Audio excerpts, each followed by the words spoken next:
आज हम उस मुकाम पर खड़े हैं जिधर आज से 6 बरस पहले 19वीं सदी के एक पुरकशिश बाग का बोर्ड लगा होता था। देखने को तो आज भी यहाँ पर कई मकामात के बोर्ड लगे हुए हैं, पर उस मुकाम का जिक्र अब यहाँ पर नहीं मिलता। आज हम उसी गुमशुदा बाग की तलाश में निकले हैं। भाई साहब, ये बोर्ड था आज से तकरीबन 4-5 साल पहले इधर बाग गुल बेगम का बोर्ड लगा हुआ था। वो उन्हें उतार के दूसरा इलाकों का बोर्ड लगा लिया और बाग गुल बेगम जो है वो बहुत मशहूर जगह है उधर का ना। ये तो हर बंदा तंग होते, परेशान होते, बाग गुल बेगम का रास्ता किधर है किधर किसी को पता ही नहीं होते हैं।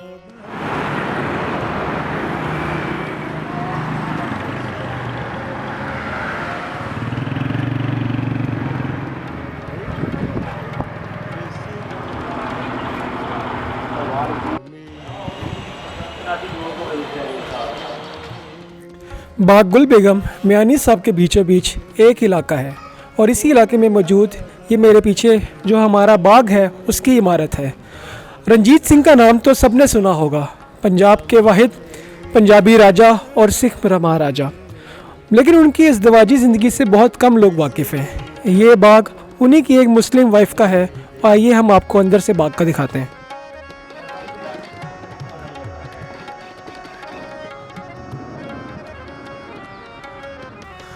इस बाग के हाथे में हमें 2 इमारतें देखने को मिलती हैं। दाएं जानिब रानी गुल बेगम के ले पालक बेटे सरदार खान और उनकी बेगमात की कब्र है, और अगर हम बाएं जानिब देखें जो आपको दूसरी तरफ एक इंक्लोयर नज़र आ रहा है, उसमें रानी गुल बेगम की खुद बज़ाहिर कब्र मौजूद है।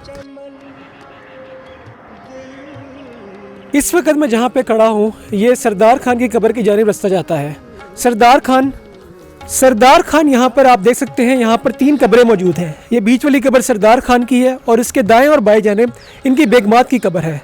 सरदार खान जैसे कि मैंने आपको बताया रानी गुल बेगम के लिए पालक बेटे थे, और रानी गुल बेगम की वफ़ात के बाद ये सारा बाग और इससे मुल्हक्का जितनी भी ज़मीन थी वो सरदार खान के अहलो हवाल के हवाले कर दी गई, और आज भी उनकी 6ठी से 7वीं नस्ल इधर इस बाग के साथ जो बाहर घर है वहाँ पर मौजूद और मुकीन है।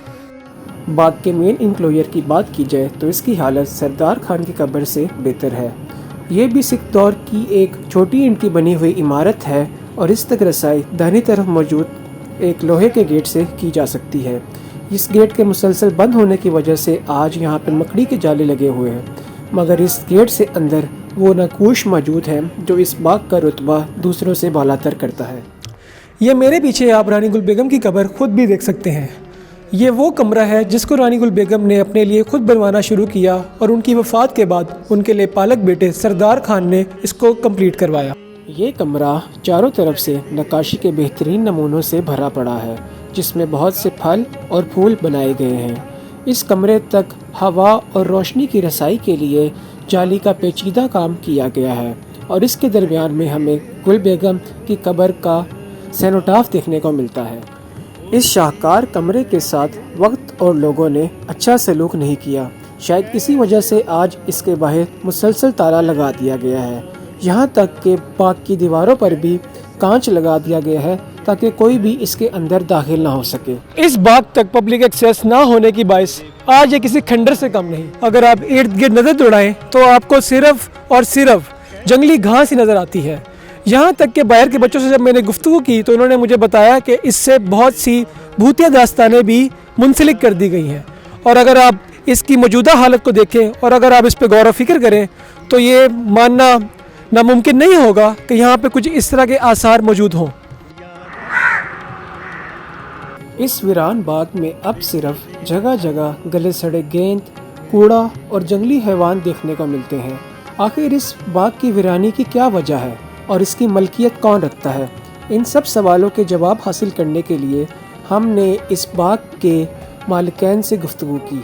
अभी ये एरिया जो है, ये ज़मीन है, इसके जो तो इसकी डॉक्यूमेंटेशन वगैरह जो है वो किस तरह से आप लोगों के पास, किस नोयत में पड़ी हुई है और किस किस ज़माने की डॉक्यूमेंटेशन आपके पास है? अच्छा यार, इसकी जो डॉक्यूमेंटेशन है, जब रानी को ये ज़मीन अलॉट हो गई राजा के थ्रू, राजा रंजीत सिंह ने, जब जाहिर उनकी जो बीवियाँ थी जितनी भी जायदाद मिलती थी तो वो उस वक़्त की जो एक अलॉटमेंट पेपर होता है या वो जो रानी को मिल जाता है, वो जो भी जिस तरह चीज़ होती है वो सिख और फ़ारसी में मेरे ख्याल से। अब मैंने तो उसको यानी अपनी नज़र से तो नहीं देखा हुआ, मगर हाँ वही चीज़, इस तरह के वो पेपर्स हमारे बड़ों के पास पड़े हैं। ठीक। यानी वो चलता है ना कि बड़ों से आगे फिर अगर कोई फोत होने लगा तो वो फिर आगे किसी को डिलीवर कर देता है कि अब आप ये रख लो, आपकी अमानत कि है। हाँ आप ये रख कि कल को कोई अगर ज़रूरत पड़ती है तो वो इसको इस्तेमाल कर सकें। फिर इसी तरह फिर जब रानी जब फोत होने लगी, फिर जब ये बच्चा ले लिया था उन्होंने, तो इस बच्चे के भी यानी रानी के अपने बहन भाई भी थे,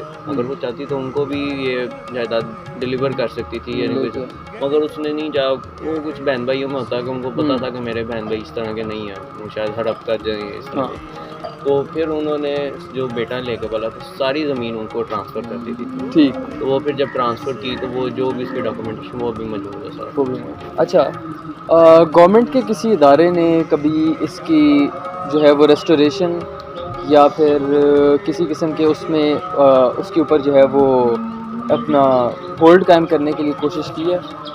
यार इधर जो हेरिटेज साइट जो आपके वॉल सिटी वगैरह या ये जो इनके डिपार्टमेंट्स वगैरह हैं वो आते तो हैं, कहते तो हैं, इसकी बाकायदा तौर पर फंडिंग आती भी है। यानी आपकी यूनेस्को की तरफ से जो हेरिटेज साइट्स होती है ना, या कोई भी बाहर के मुल्क से जो हेरिटेज के लिए फ़ंड करता है वो आती हैं गवर्नमेंट को। अगर आपको पता है फिर आगे गवर्नमेंट क्या करती है। हमारे यहाँ पर काफ़ी दफ़ा डिप्टी कमिश्नर, असिस्टेंट कमिश्नर ये लोग आए हैं कि जी हमें फंडिंग आई है तो हम इसको रिस्टोर या कुछ इस पर पैसा खर्चना चाहते हैं। हम कहते हैं जी ठीक है खर्चें, मगर उसमें ये है कि पहले इसका ये खर्चने से ये मुराद नहीं कि आप इसको ये हमारे से लेना चाहें, ये रहेगी हमारे पास बिल्कुल, मगर जो आपको हाँ अगर फंडिंग आई है आप खर्चना चाहते हैं उसमें एक कमेटी बनाई जाए जिस तरह का भी वो बनाए। मगर आज तक कभी बातें करते हैं, मीडिया ले आते हैं, बस बातें करके तो उसके बाद फिर वो फंडिंग किधर जाती है, कहीं नहीं जाती वो बस।